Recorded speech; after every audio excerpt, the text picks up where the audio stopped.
आपल्याला दिव्य ही रामकथा प्राप्त झालेली आहे। रामकथा सुद्धा नवीन नाही। जरीही कोणी रामकथा श्रवण केलेली नसेल तरी असं या ठिकाणी कोणीही नाही ज्यांना रामचरित्र माहीत नाही।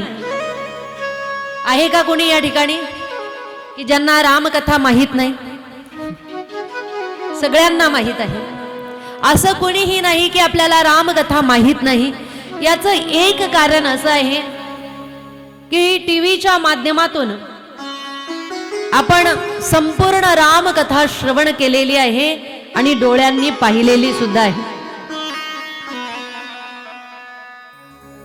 ज्यांच्या माध्यमातून आपल्याला रामकथा बघायला मिळाली, रामानंद सागर, मला असं वाटतं त्यांचा नामोल्लेख करणं फार गरजेचं आहे। त्यांचे अनंत उपकार आहेत की त्यांनी हुबेहूब पात्र दाखवून रामायणामध्ये ज्याही सूक्ष्म लीला झालेल्या आहेत त्या सुद्धा त्या रामकथेच्या द्वारे आपल्याला टीव्हीच्या माध्यमातून दाखवलेल्या आहेत। 1984, 85, 86च्या कालावधीमध्ये घरोघरी जेव्हा टीव्हीवर सर्वप्रथम रामकथा प्रसारित झाली, काळ असा होता की जेव्हा रामकथा सुरू झाली, टीव्हीवर रामायण दाखवायला लागले, गल्लीमध्ये एक माणूसही सापडत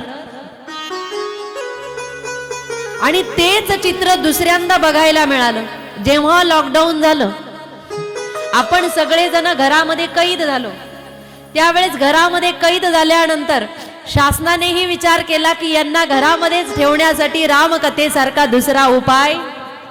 याचं कारण काय आहे? आपलं रामावर फार प्रेम आहे, ते आपले इष्टदेव आहेत आणि म्हणून पुन्हा एकदा पाहिलेली रामकथा अनेकदा बघितल्यानंतर सुद्धा आपण कटाक्षाने घरामध्ये बसून रामकथा सगळ्यांनी बघितली आणि रेकॉर्ड सुद्धा ब्रेक झालं की रामकथा सगळ्यांनी प्रत्येकाने घरोघरी पाहिली। नेहमी कामामध्ये व्यस्त असणाऱ्या लोकांना घरी बसून त्यावेळेस लॉकडाऊन मध्ये पुन्हा एकदा रामकथा बघण्याचा दिव्य योग प्राप्त झाला। म्हणजे याचा अर्थ आपल्याला रामकथा सगळ्यांना माहीत आहे। काय आहे रामकथेमध्ये? एका श्लोकामध्ये संपूर्ण रामकथेचं वर्णन आलेलं आहे। आदो राम तपोवनादिगमनम हत्वा मृगम कांचनम वैदेही हरणम जटायुमरणम सुग्रीव संभाषणम बाली निर्दलनम समुद्रतरणम लंकापुरी दाहनम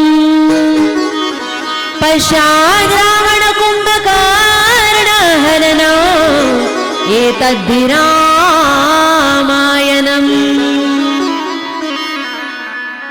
काय आहे रामकथेमध्ये? संपूर्ण रामचरित्र या एका श्लोकामध्ये सांगितलेलं आहे। आदो राम तपोवनादिगमनम हत्वा मृगम कांचनम।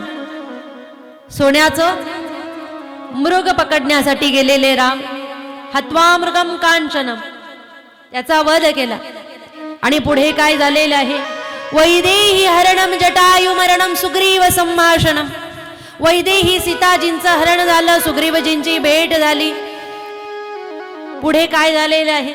वाली निर्दलनम समुद्र तरणम, समुद्रावर सेतू बांधून लंकापुरी दाहनम, संपूर्ण लंकेमध्ये असलेल्या दुष्टांचं निर्दलन केल्यानंतर भगवान परमात्म्याने काय केलं? पश्चात् रावण कुंभकर्ण हननम एतद्धि रामायण। हे सर्व रामचरित्र आहे।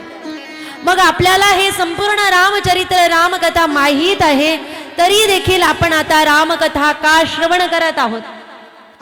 त्याच्या मागचं कारण असं आहे की भगवान परमात्म्याचं चरित्र असं आहे की जे श्रवण केल्यानंतर मनुष्याला कधीही तृप्ती प्राप्त होत नाही। मनुष्याची अतृप्त अवस्था निर्माण होत असते। पुन्हा पुन्हा रामकथा श्रवण करण्याची इच्छा भक्ताच्या अंतःकरणामध्ये निर्माण होते। जो खरा भक्त आहे, ज्याला कथेची आवड आहे, कथेच्या शेवटच्या दिवशी त्याच्या डोळ्यामध्ये पाणी आल्याशिवाय राहत नाही की आजपासून कथा श्रवण करायला मिळणार नाही। परंतु जो भक्त आहे त्याला वाटतं की कधी कथेचं आयोजन असेल, मी कधी कथा मंडपामध्ये जाईल, कधी कथा श्रवण करायला मिळेल, ही अतृप्त अवस्था त्याची अंतकरणामध्ये निर्माण होते. कारण कथा श्रवणाने कधीही तृप्तता प्राप्त होत नाही. ऐकताय ना? कथा श्रवणाने कधीही मनुष्याला सुखाची प्राप्ती होत नाही. वाक्य ऐकताय ना? पूर्ण विचारांती मी बोलते आणि ते सिद्धही करून दाखवते. कथा श्रवण केल्यानंतर मनुष्याला कधीही सुख मिळत नाही. मनुष्य अजून अतृप्त बनतो, अजून दुखी होतो. बरेच जण विचार करत असतील, आधीच संसारामध्ये दुःख काही कमी, आणि तुम्ही म्हणतायत की कथा श्रवण केल्यानंतर तुम्ही अजून दुखी, उगीच आलो. थांबा, पुढे मी काहीतरी बोलणार आहे. मनुष्याची अतृप्त अवस्था असते संसाराच्या बाबतीत. मनुष्य दुखी असतो संसारिक बाबतीत. कसा दुखी असतो?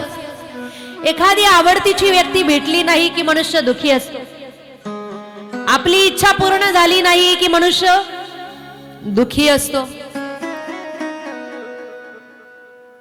आपलं एखादं स्वप्न असेल, ते जर अपूर्ण राहिलं असेल तर आपण दुखी असतो. म्हणजे संसारिक बाबतीत आशा अपेक्षा आपल्या अपूर्ण असतात, म्हणून आपण संसारिक बाबतीमध्ये दुखी असतो, अतृप्त असतो. कोणत्या ना कोणत्या बाबतीमध्ये आपण दुखी असतो, अतृप्त असतो. पण कथा श्रवण केल्यानंतर आपल्या लक्षात येतं की देह मिथ्या आहे, संसार मिथ्या आहे, भगवान परमात्मा सत्य आहेत, भगवान परमात्मा नित्य आहेत, आणि हेच आपलं मूल तत्व आहे. याचीच आपण प्राप्ती केली पाहिजे.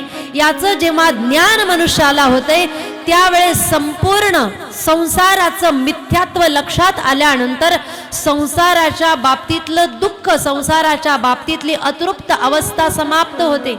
लक्षात येतं हे काहीच कामाचं नाही. पण कथा श्रवण केल्यानंतर जेव्हा भगवान परमात्म्याचं गुण वर्णन श्रवण केल्यानंतर भगवान परमात्म्याच्या बाबतीत ही अवस्था उत्पन्न होते. कोणती? कधी तो भेटेल, कधी त्याचं दर्शन होईल, कधी त्याची कथा श्रवण करायला मिळेल. म्हणजे सांसारिक दुःख समाप्त होतं आणि पारमार्थिक दुःख सुरू होतं. जेव्हा संसारिक दुःख समाप्त होतं आणि पारमार्थिक दुःख सुरू होतं त्यावेळेस एक दुःख समाप्त होऊन जातं, कारण लक्षात येतं की संसाराचं दुःख काही कामाचं नाही. केव्हा? श्रवण केल्यानंतर.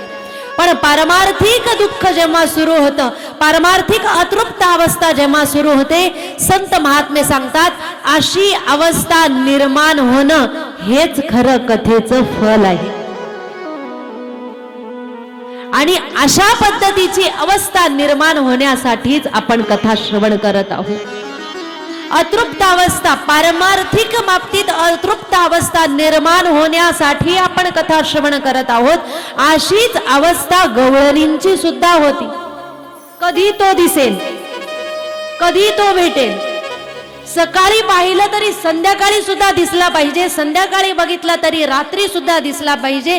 स्वप्नात सुद्धा त्याचंच चिंतन, ही अतृप्त अवस्था होती गवळणींची. आणि जेव्हा अशी अवस्था साधकाच्या अंतकरणामध्ये निर्माण होते तेव्हा भगवान परमात्म्याची भेट होते. तेव्हा त्या भगवान परमात्म्याची भेट. म्हणजे संसारिक दुःख हे संसारिक दुःख न राहता ते पारमार्थिक दुःख निर्माण होतं. हेच कथेचं फल आहे. आणि अशी अवस्था निर्माण होण्यासाठीच आपण कथा श्रवण करत आहोत. म्हणजे संसारिक दुःख समाप्त होते आणि पारमार्थिक दुःखाला सुरुवात होते. तुम्हाला एक सांगू, पारमार्थिक दुःख जर उत्पन्न झालं, भगवान परमात्म्याची कथा, भगवान परमात्म्याच्या भेटीच्या बाबतीत जर दुःख उत्पन्न झालं तर हे दुःख आपल्याला भगवान परमात्म्यापर्यंत नेतंय. भगवान परमात्म्याचं नाव घेतल्याबरोबर, त्याची आठवण आल्यानंतर डोळ्यामध्ये अश्रू जर आले तर हे अश्रू आपले पाप नाहीसे करतात. हे भगवान परमात्म्यापर्यंत पोहोचण्याचं साधन बनतं. तुम्ही संसारासाठी कितीही रडले तरी तुमच्या खात्यामध्ये पुण्य जमा होत नाही, परंतु भगवान परमात्म्यासाठी जर रडले तर तुमच्या खात्यामध्ये पुण्याचे डोंगर तयार होत आहे. ही पारमार्थिक दुःखाची अवस्था निर्माण होण्यासाठी, ही आर्तता निर्माण होण्यासाठी आपल्याला कथा श्रवण करायची आहे. आणि जोपर्यंत अशी आर्तता उत्पन्न होत नाही तोपर्यंत देव भेटत नाही. ज्याच्या अंतकरणामध्ये ही अवस्था उत्पन्न होते त्याच भक्ताला भेटण्यासाठी देव सुद्धा तळमळ करतो. वाट पाहि उभा भेटीची आवडी, वाट पाहि उभा भेटीची आवडी, वाट पाहि उभा भेटीची आवडी, वाट पाहि उभा भेटीची आवडी.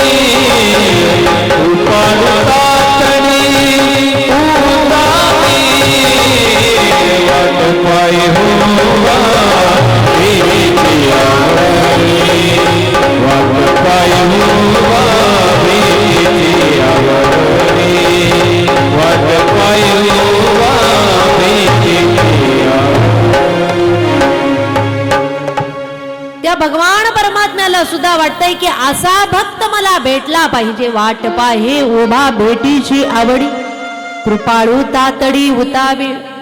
तुका म्हणे आईसे आर्त ज्याचे म्हणी, त्याची चक्रपाणी वाट पाहि.